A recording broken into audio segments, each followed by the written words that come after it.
Hello viewers, আসসালামু আলাইকুম। আজকে আপনাদেরকে দেখাবো কিভাবে সঠিক নিয়মে সবজি চাষ করা হয়। দেখুন, আমাদের সবজি বাগানে যাচ্ছি আমরা এখন। দেখুন আমার ছাগল, দেখুন কি জঙ্গলে ঢাকা পথ দিয়ে আমরা এগিয়ে যাচ্ছি।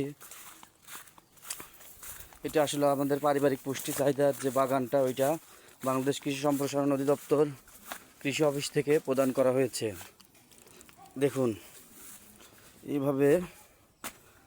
এইভাবে এই জমিটা প্রথমে এরকম জঙ্গলে ঢাকা ছিল, পরে এই আগাছাগুলো পরিষ্কার করা হয়েছে।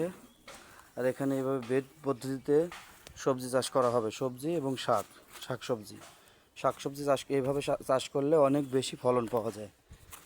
দেখুন এরকম আগাছা এখানে ছিল, আমরা এগুলো নিজ হাতে পরিষ্কার করেছি।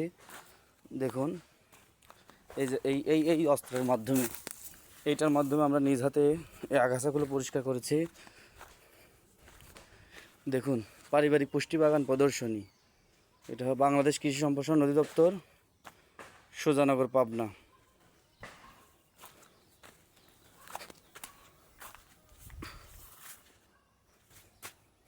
ধন্যবাদ ভিউয়ার্সদের এটা দেখার জন্য। দেখুন আমরা এই যে কোদাল দিয়ে এইভাবে মাছ বরাবর ছোট ছোট করে বেড করে নিয়েছি।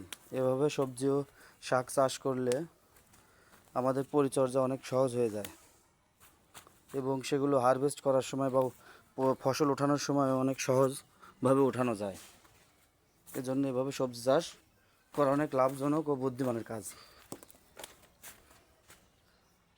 সম্পূর্ণ জমিটা কমপ্লিট করার পরে খুব শীঘ্রই ভিডিও দেওয়া হবে। আসসালামু আলাইকুম।